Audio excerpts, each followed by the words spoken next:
bana Guine, bana Dar es Salaam, bana Poto, bana Mokili Mobimba, site FM Moko, Afrique Info avec Franck Stemai, Kiandankala, Twende. X-Pass, Marandura,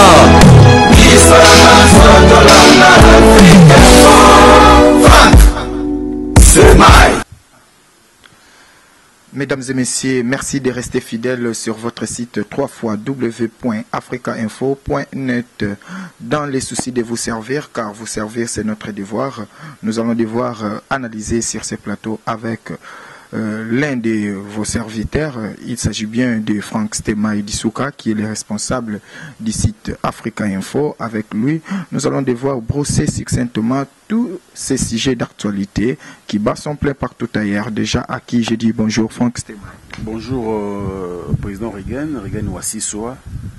Donc merci encore pour l'opportunité que tu m'as accordée. Ok, ils ont vraiment plaisir, vraiment, ils ont partagé plaisir, ils ont partagé parce que Tito et Bouye, Lilo, ils ont par rapport, il y a partage Morosa qui lobby sur Facebook et Tika Kibiso, tout le bas qui vraiment tout me carossa la analyse, comme tous là déjà dans la rubrique Moro A en Afrique Info, rubrique analyse, tout me camuke ko analyser na yo moi ba activité oyo ba artiste bazo sala et puis comportement ya ba artiste vis-à-vis ya public na bango. Déjà tozwa ka ya Fally Ipupa lobby to monaki comment au partager qui direct Fally Ipupa à Salaki et il y avait plus de 15 000 personnes en ligne et to monaki yope na coin na yo partager qui on a page na yo pour battre belé balanda. Pourquoi partager qui et puis na intention nini? Très belle question, merci président Regan.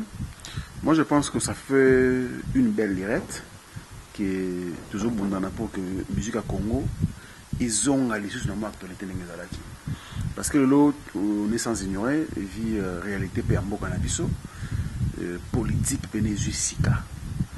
Alors tant politique ezu sika bato bazo toujours braquer misu na bango kaka na mambo etali politique et ceux qui ma politique exacté bato kana mingi na football mais na lo bakina nyo semi bale bato za radisi.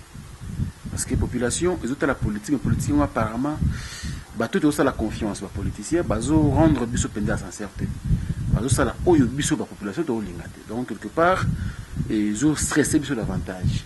Alors tout le qui tam suma divertissement, dans le football, tout mec un peu comme seka, comme sepela, tout yemba qui bengue coaché, déception du sous. Alors c'est comme moi tout ce là qui n'a pas de musique. Alors musique a monté yebi à un certain moment vraiment.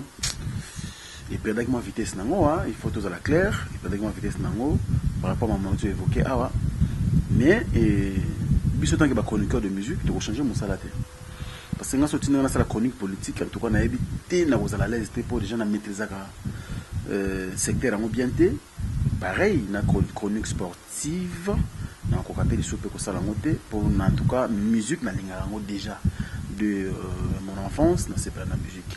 Alors, toujours de telle sorte que musique et un peu que soit moins élan sous et un peu que soit vitesse sous. Alors déjà je dirais merci à l'artiste on va comprendre peut-être vision à biso ba chroniqueur bien que tout le temps toujours vu pandé hein toujours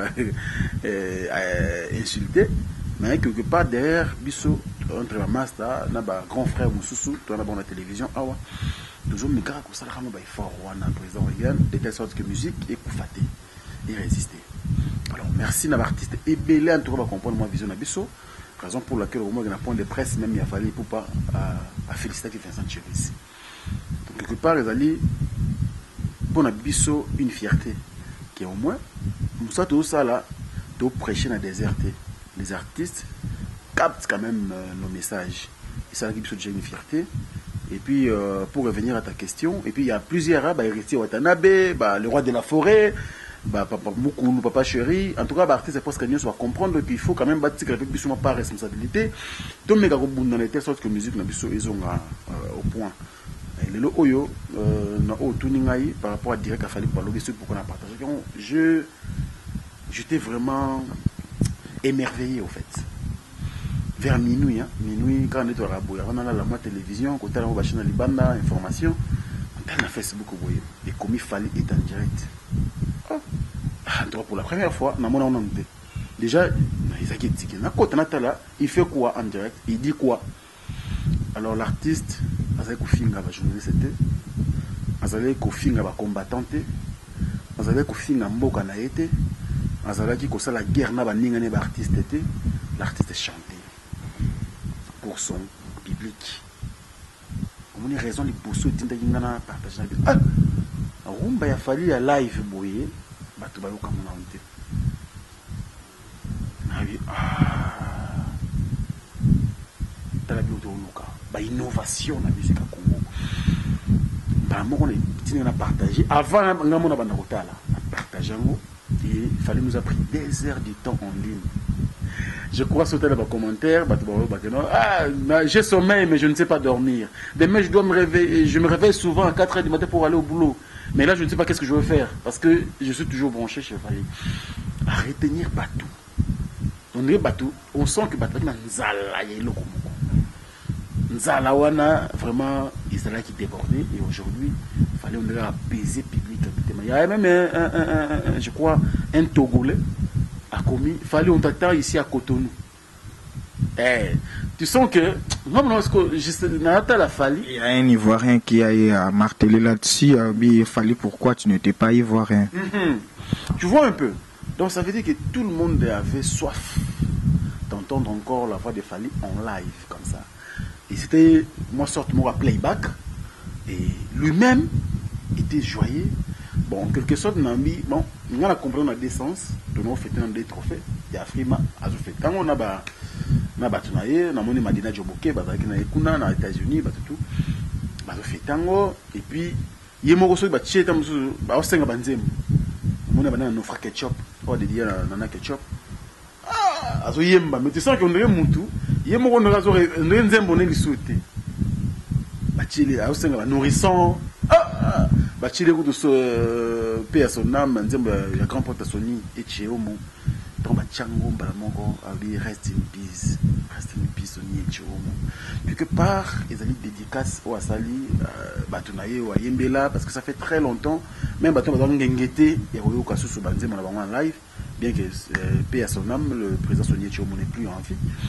Mais ça, il est quand même public. Au Banzé, les longs Zémon, ils ont répété. Mais il kanga Kimbo.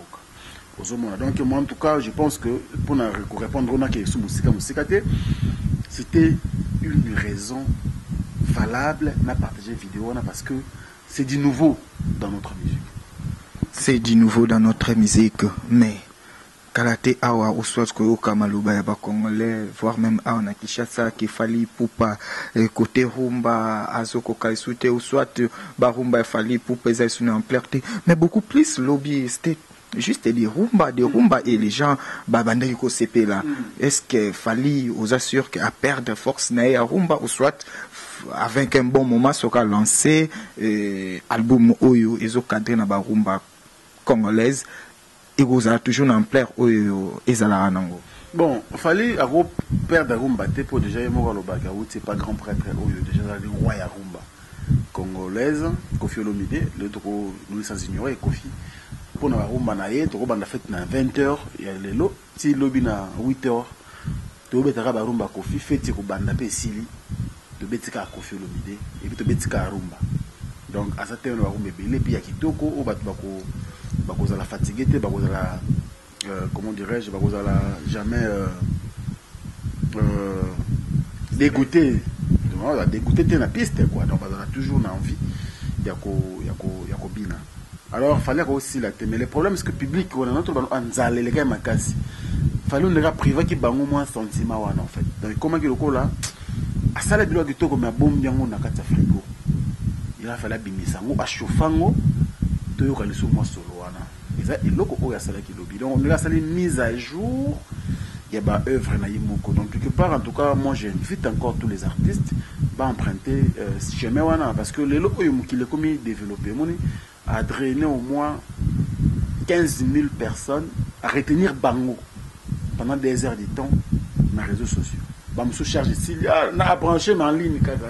Tu vois, donc, à retenir 15 000 personnes, ils ont quand même blaguité, ils ont moi je pense que ça va une initiative moi qui de temps en temps, ceux qui basent en moi temps, et qui a tout ça là moi à mon lobby qui vraiment tout joyeux dans le monde a fait moi attitude on était quoi vraiment joyeux, il dansait, il chantait, il était vraiment tranquille. Et puis pire encore, Elengi Moussou Naoka qui est en moitié générique à Robin Omiti.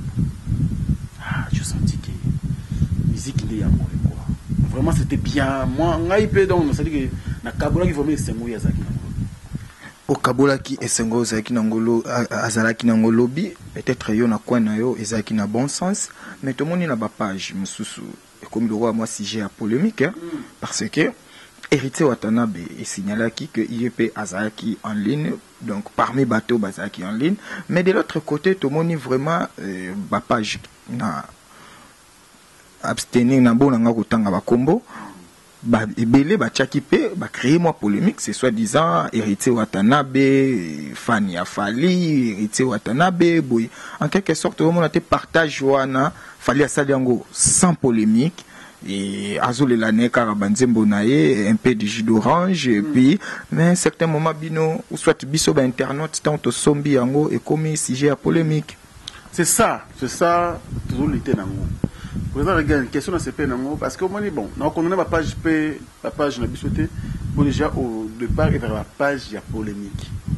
La page Joanne c'est pour alimenter et puis il y a la paparazzi. Il y a un mot qui nous ça du journalisme. La page Joanne est vivaka kana polémique. Tu vois donc on connaît pas mais Batouba se laisser faire parce que moi je pense qu'il est grand temps. Non, on a une émission tribunal, la PC Mastananga et Vincent Chilouzi, Nadja Skavou Lombo, on a un tribunal qui est grand temps sur côté changer forme et actualité musique. Tout le monde a une polémique, moko terre à terre, la polémique moko de la rue, tout comme la polémique moko ya ba œuvre. Au moins c'est live, il a fallu bongo, tu compter 15 000 personnes, tu les pays héritiers. Tant pas ça live, le week-end prochain ou la semaine prochaine, tout à l'heure, il y a combien 20 000 personnes. Bazaki en direct. Oh, ah bon, mon pas polémique à Jean Rwanda ou carrément, il fallait avoir des trophées dans Afrique Award. Tous les lieux na à pas pour à pas quoi tout le monde fait régulièrement nominé, fallait pour pas nominé, Héritier Watanabe pas nominé, Sœur Namso Tassana Cruz a nominé, tout le monde peut le quadra Koraman, il y a nominé dans la catégorie de légendaire. À pas toujours dans États-Unis. Na Sœur Namso Kissinger a payé a nominé, donc il a moi je pense que Kunape Watanabe Héritier Wata Gogan tant que Kuna a remporté 3 trophées. Ah, il était 3 trophées, il peut le tourner hier, à ce n'est pas fanatique naïf. Tout le monde polémique à Jean Wan. En tout cas, polémique terre à terre, je pense que il est grand temps même biso tout ça dans la presse en ligne pour te médier par tous les moyens. Tout ça les associations de Simbaté, tout ça les boys de Simbaté. Sur le foot, on a recadré ma camp. Donc comment ça peut véhiculer la vraie information. Au second point le président, ça veut dire que comme pendant un moment où tu payes sa bateau, et bah internet va aider bisopé, va consommer sur du n'importe quoi. Pour nous décourager bateau, bah on a intention toujours comme marre la bêtise, na moussa na biso tout ça là. Parce que tu fais un peu moins mingi. Donc biso déjà tu biso moko, il faut qu'on a autocritique et biso banda qui en fait déjà et tu bandi qu'on modifie moke bien que ben perfection.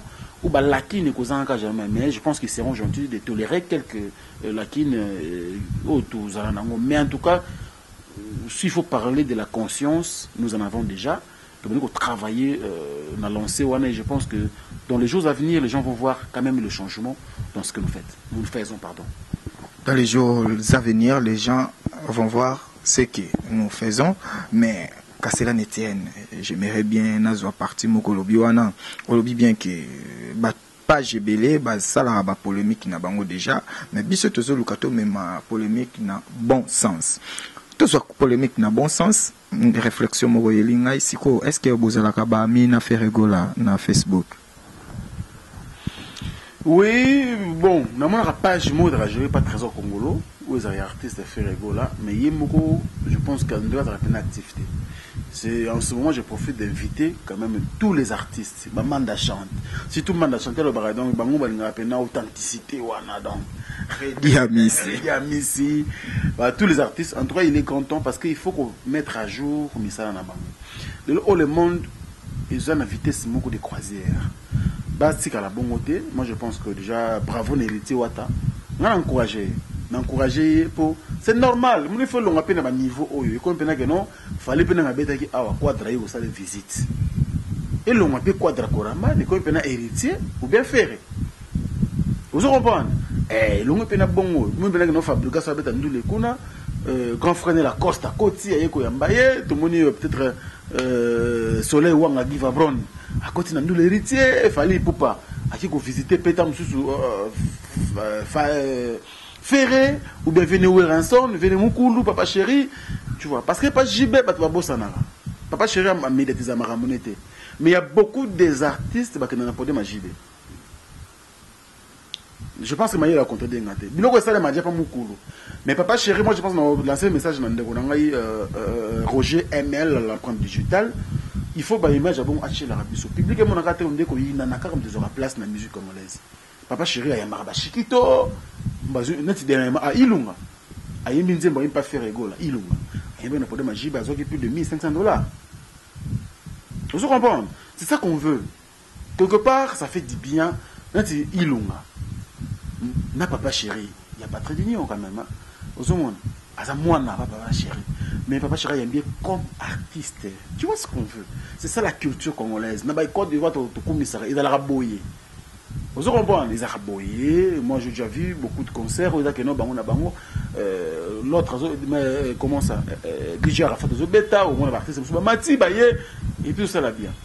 Vous comprenez? Donc moi je pense que papa chéri ils auraient déjà, mais ils auraient médiatisé. Donc Roger ML en point digital, comme ils auraient l'aide de papa chéri sur le net. Mais l'Arabie Saoudite il m'a Joana. Charango na ma page Facebook et papa chéri et au ça là bien. Donc tous les artistes sur ma page Facebook, il faut pas comment ça là pour ils aller bien. Buste au loba, mais tout le monde puiser quelques informations na ma page na bango pour tout le bara du charabiaté, tout le bara du n'importe quoi té, tout le bara sans précision té. Vous comprenez? Donc ça dit que la page nous service d'informations que nous n'a pas il y a baissé les yeux à publier une totale information, toute l'analyse qui toque, toute cette analyse. Moi je pense que vous allez aider plus de on a biso au à travers le monde parce que autour ça la président Reagan lobby pour rattraper biso. Donc biso faut jouer vraiment temps où internaute bah c'est moi chance on a bah comme ko bazo yoka biso bazo tala biso, il faut te produire quelque chose de bien. On est suivi par des autorités. Moi j'étais vraiment étonné. Là, j'ai un coup de fil, il y a Moutoumounen et Mboka Nabiso qui est vacances à Paris. Honorable élu 2 fois.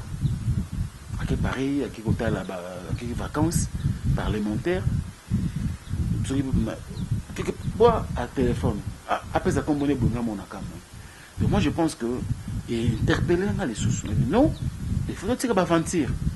On est suivi et puis à féliciter Moussala, le bien tout cas Natal Rabino Jazz, Vincent Chiluizi, Gloria Olangi, tout en tout cas il est grand temps aux deux alors déjà ensemble au bazora considérer moi biso yo bazo peut-être batoli biso pe photo véhicule on a baninga mususu que non il est grand temps pour que la conscient na auto sala tout le monde a raté tout ça en likolo il faut mettre tout na biso là vraiment sur les épaules donc ça biso bien et en passant à passer dans honorable Wivine Moleka.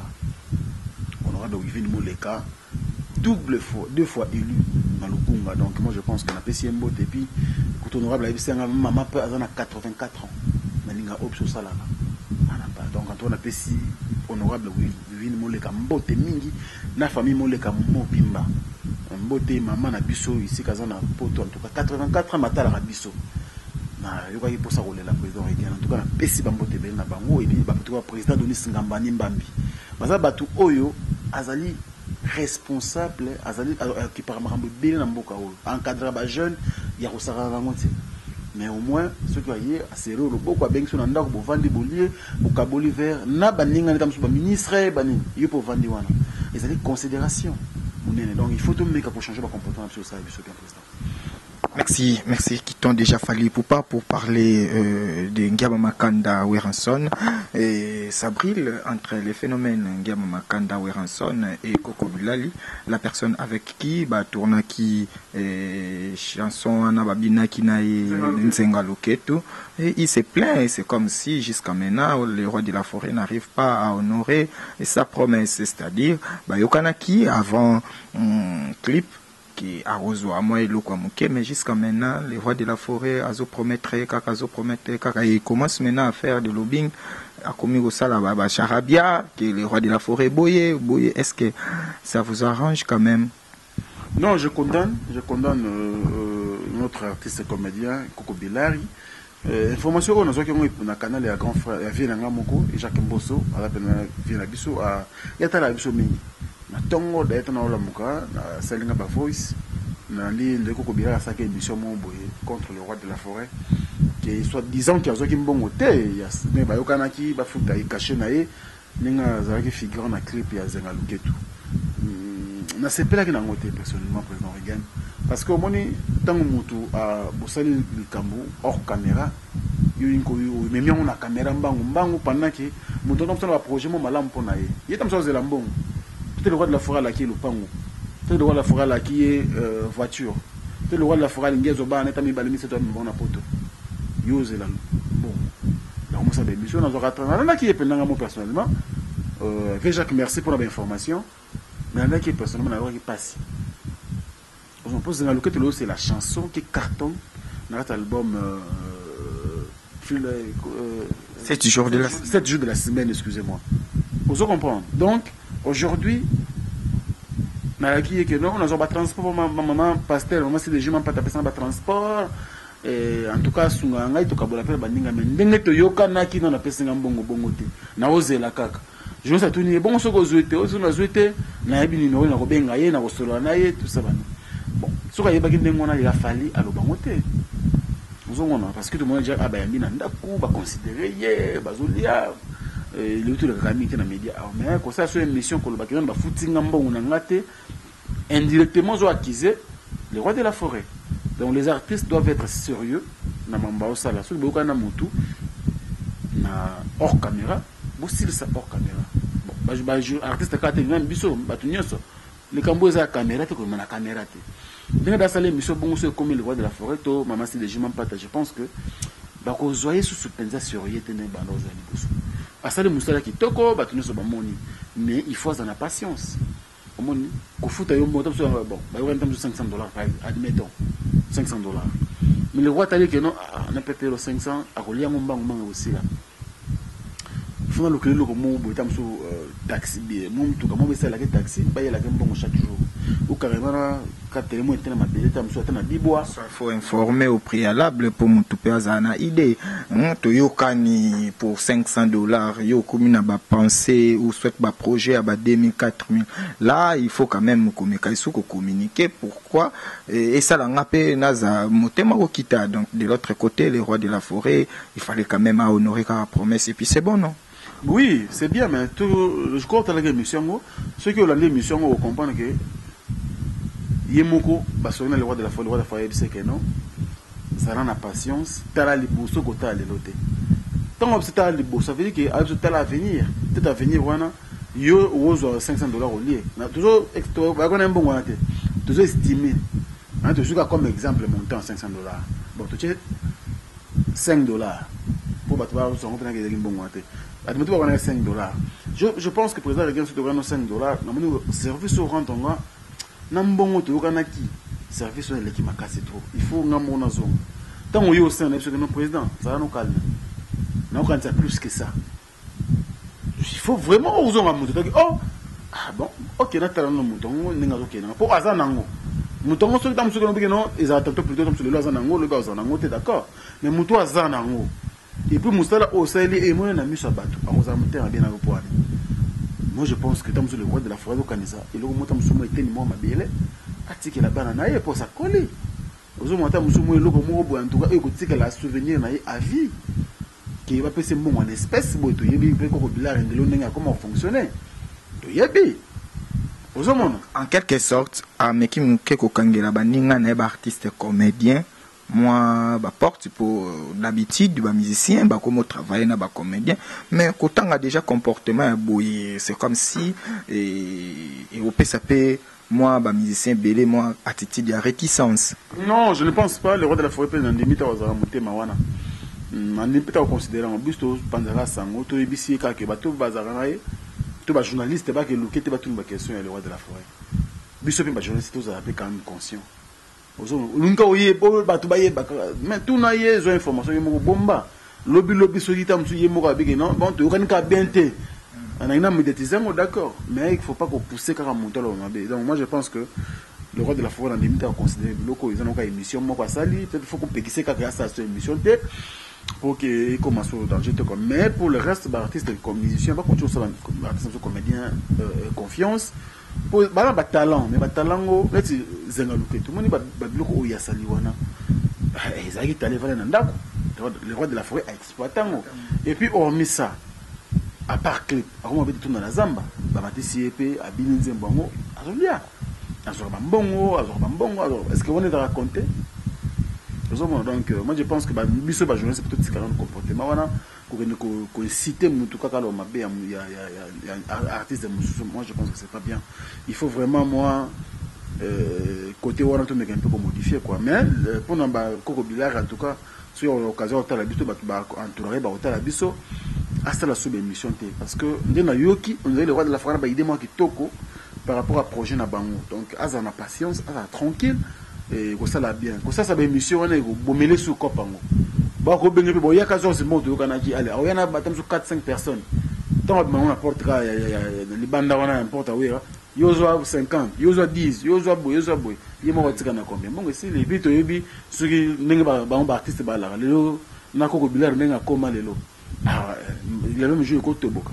Donc katika na biloko wana et ça a bien été nga na vraiment affecté donc ko ba comprendre ngwana arrêter ko ça ba émission maman pas tant ozo yambé na ndako bozo yambé ko l'artiste comme une considération. Bien sûr c'est une considération bo vandi bo li table moko donc ça dit ba bendio déjà na famille ozo mona donc zaki na musala elongo musala comme ba famille lobi peut-être que ba na ba profiter pe na sima le roi de la forêt atika biloko wana za la parents za la responsable ko ça vraiment bien.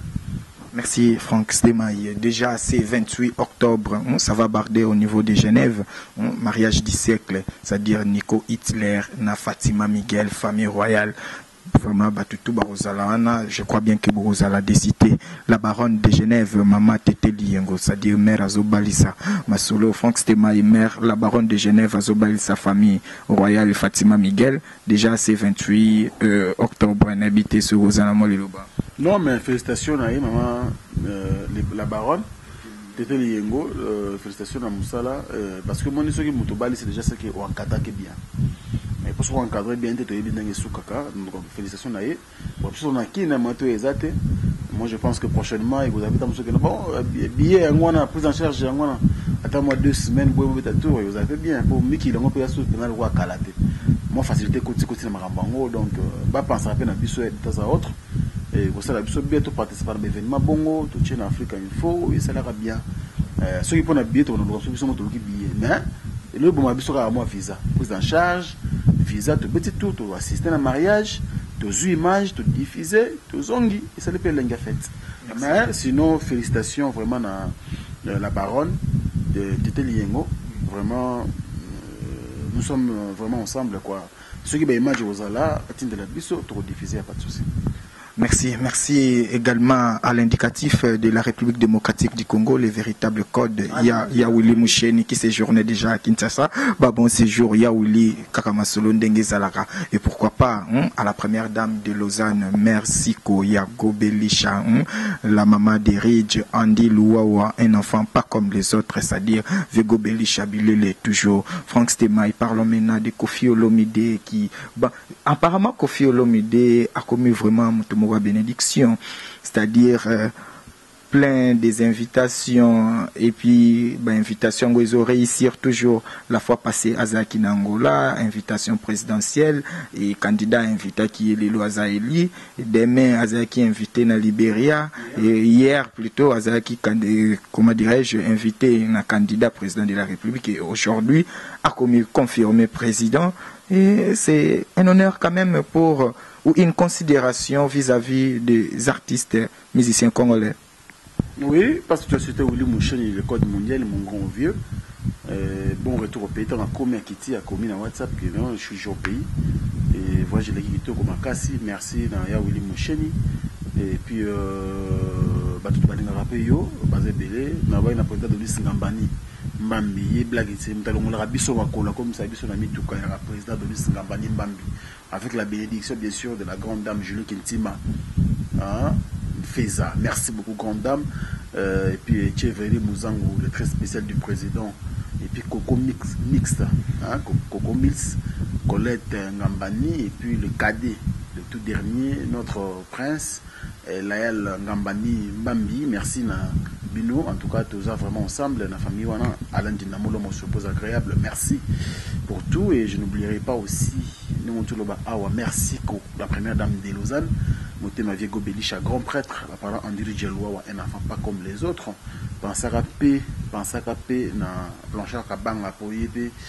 Tu as un protecteur de Lukebakweno, vraiment, la grand protecteur de Lukebakweno, ceux qui étaient mon boulot, et puis mon vieux Tchongonda, il mène la taille avantageuse. Merci beaucoup. Président Regal fait que en Afrique, les musiciens minen ne peuvent pas casser bazalaka. En Afrique, vous comprenez? Ceux qui le doivent pointer l'artiste en bas on a vu du doigt dans le bon sens. Il faut tous alaka na esengo. On dit tout le monde mais tu as sensibilité na makamba malamu na mboka na biso. Tu alaka sensible na makamba mabe. Le lo o Koffi Olomide sans pour autant vraiment na la fanatique na yo porte-parole na ye, mais pour la fierté à la culture congolaise.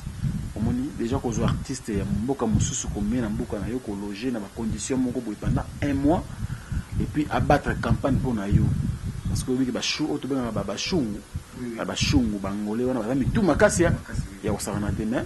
En tout cas Koffi a réussi ko convaincre bango se va voter pour le président Joao Lourenço, le nouveau président de Angola. Il s'est quand même quelque chose de bien.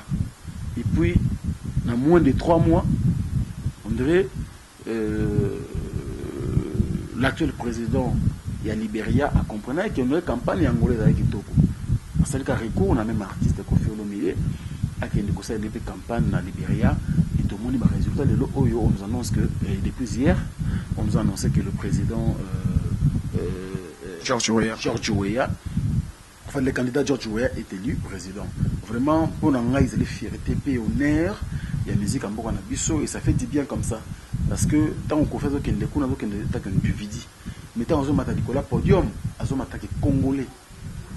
C'est-à-dire qu'on a aidé, on a un drapeau et on a continué à flotter.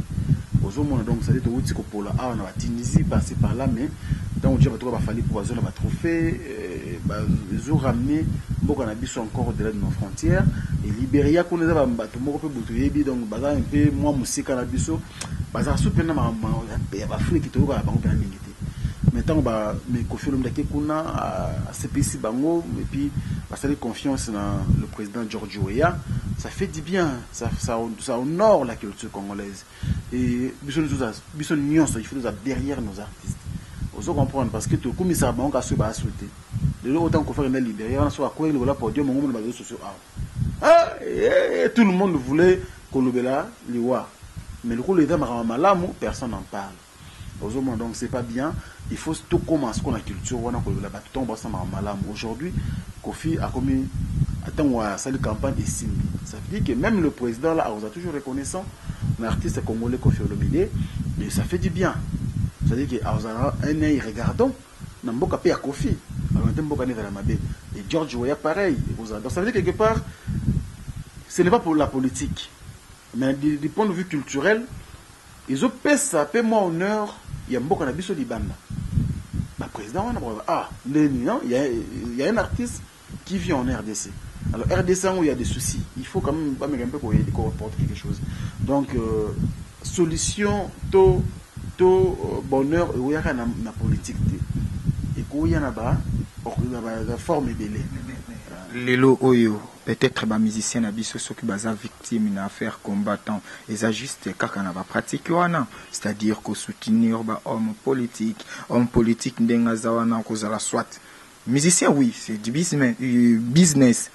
Mais au moins, et le Kouana est comment de sous trahir Bango de l'autre côté, qu'on diminuer puissance na Bango de l'autre côté, pour politique en quelque sorte, et ça a toujours majorité opposition, soit ok, qu'on soutenir candidat à majorité, soit à opposition, de l'autre côté, Batumsu Baroyam Bango bien té, donc n'est-ce pas que ça la propagande wana yango memeli bango problème ou soit tant ba osala ngo libanda et tenir mais ceux ba sala ngo na kati ils ont créé bango ba problème vis-à-vis à ba congolais. Non, président Regan, tout que dans bongo moi je pense que ministère ça Moussa naé donc quelque part attend la campagne présidentielle a besoin il y a babilo rebelle. Vous comprenez, ça veut dire qu'il faut bailler une paix chinois où a imprimé des t-shirts, na ba casquette.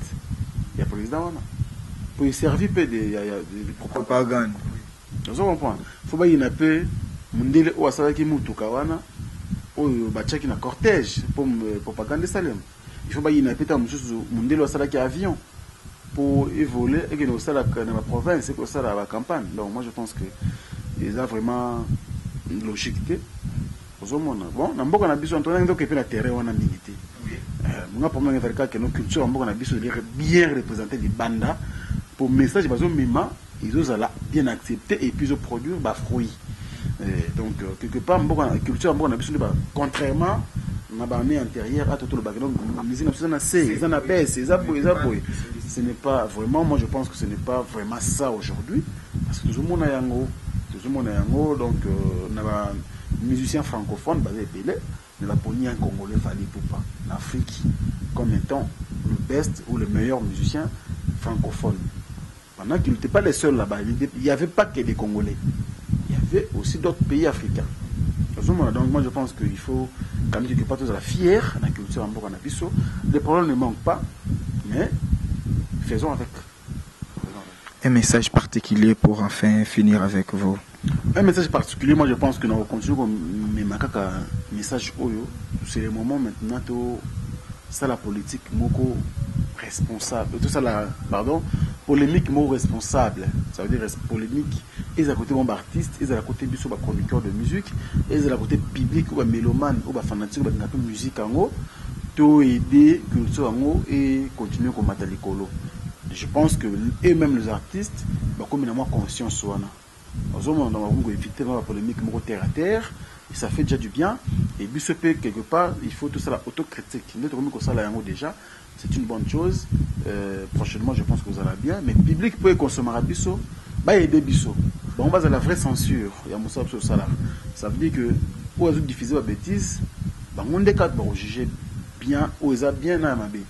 Mais ceux qui vont baser aider biso, moi je pense que Moutou pas ça ma bé au milieu, bah t'es ça ma bé pour ça bien consommer. Donc bah toujours boulangerie mi balé. Où ça vraiment pas ils ont zéro na kati, où ça vraiment pas où ils ont zéro na kati, ça qui toko ça bien. Mais ceux qui me fait la map à zéro, ceux qui a livré ma page à 6h du matin, 12h, avant midi déjà, ma page ici. Alors continue au salaire on a zéro. Et puis OYP, alors ça il y a qualité. Soit on qui tous les autres là, continue pour ça il y a mauvaise qualité. Aux hommes on n'a pas dit que non, il y a un autre baoli. Mais si vous comprenez l'exemple PC, donc moi je pense que c'est ça. Il faut consommer du bon. Où ils ont bien, de consommer. Où ils ont ma bébé pour censurer. Il y a la rabissote. Il y a des émissions comme ça, Tchébouille, c'était mal. Non. Afrique photo lingango, même émission OT. Quelque part, l'obinango, tu modifier. L'obinango, tu améliorer. L'obinango, tu salir autrement. Vous comprenez, moi je pense que c'est ça. Il faut pas aider Bissou dans le sens où on a. Bien sûr, tu peux que ça doit finir raté. Tant que monsieur a rappelé divertissement là-bas. Il est là que pour injurier. Comme tu as monté l'éducation, il y a la famille. Mais pour ne pas critique constructive et ça la biso bien. Aux hommes on a besoin plus de critique à modèle. On a que non c'était mai il y a pas longtemps image de difficile qui a image dans tout ce pays dans côté il a bien été. Il y a ça Maël Sabi qui a modifié ah bah bongisa. Mais c'est que Maël bah tu vas lobby hein tu la balance no bien. Ah micro tout le monde sont avec mon boulot. Avant de faire une émission, tu mets un micro. C'est comme ça que ça se passe. Donc, il y a des bisous vraiment dans le sens où on est ça la bisou bien. Et ceux qui te mettent les bateaux, ils vont expliquer. Excusez bisou, tu as battu, tu vraiment l'erreur est humaine quoi. Donc, vraiment merci beaucoup pour l'opportunité qu'on veut plus. Je remercie à travers le monde tous les abonnés Africa Info. Vraiment, tous on est déjà pratiquement presque à 15 000 abonnés. Ça fait vraiment du bien. En tout cas, merci Nabango. Ça prouve que biso ba oyo kana moi moyen moko minime vraiment la médiocrité de ça la média oyo mais ba tu pas consommer biso ndengwana. Je pense que il y a monde ça que lobby to avancer tout bac matériel tout bac tout créer moi bureau tout ça vraiment boy grâce na bango kaka ceux qui ba consommer biso bien et aux vraiment pas si et puis on remercie l'équipe technique mais il s'est dit que ça wana jour et nuit il dort pas il fournit vraiment beaucoup d'efforts pour que Moussala ait de qualité. Vraiment, merci Naye. Et puis, na Renédi, bébé Renédi, pour y aller la chouchou. Il y a Afrique Info, quoi. Donc, merci. Pour Ndeye comme Tabota. Et puis, il faut, hein. Ah! Président Rigen. Vous avez gagné votre Rien. Au courant. Rien. Donc voilà, rien. Des tirs, on va vérifier ce qu'il y a cosité. Et puis, Moutounanga Junior, Sergino Munzila, Moutounanga Munzila, ah, tu comme on a sauté, tu comme on a WhatsApp, ça n'a bien n'enga, moi va faire Yoana. Et ça l'a bien, fait Yoana, Sergino Munzila, ça l'a bien. Et Baksaka, moi j'ai. En tout cas, merci beaucoup de votre à travers le monde. Je sais qu'on est pour un mot divertissement, c'est là tout bien. Merci beaucoup. Tout va nous travailler le monde. Donc, on a fait déjà. Mais merci à maman Loris, la congolaise. Toutes les mamans, il y a Château Rouge. Château Rouge, Bango, en tout cas pour l'Afrique, il faut pas merci na Bango, merci beaucoup. Blanchard Kabanga, merci. Doudou Bateni Denisson. Très bientôt Kinshasa, et ça la biso bien, mon vieux Gauthier Mascotte. Viens dans Gauthier Mascotte, pour qu'on arrive à comprendre. Et puis, grand frère Alexis Kasleiton, merci beaucoup. Mes collègues au Poussana, et puis Jésus qui est toujours bien. Très bientôt, Kinshasa, un grand événement en décembre, Awa, entre le président de Luis Ngambani et la grande dame Julie Kintima. Un mariage de rêve. Mais c'est un garçon d'honneur. Nous avons niveau Vincent, Jazz Kavoulou, un garçon d'honneur. Ma fille d'honneur, Yvonne Kamo Lopez. L'américaine perdue au Congo, Gloria Olangi. Donc vraiment, je pense que vous allez amener Lengi Makasi. Balama et tout ça, la boulot, Oyo, n'a pas seulement Mbote Belé. Tous les sites. En tout cas, on a pensé à nos confrères, nos consoeurs, merci et courage. Tout ça va montrer dans le bon sens. Et ça va vraiment bien. Tout le monde qui nous a suivis, en tout cas, tout le monde qui nous a suivis, merci, merci, merci infiniment. Nous sommes très heureux. Parce que vraiment, pour remercier tout le monde, je vous aime beaucoup. Et merci. Et puis,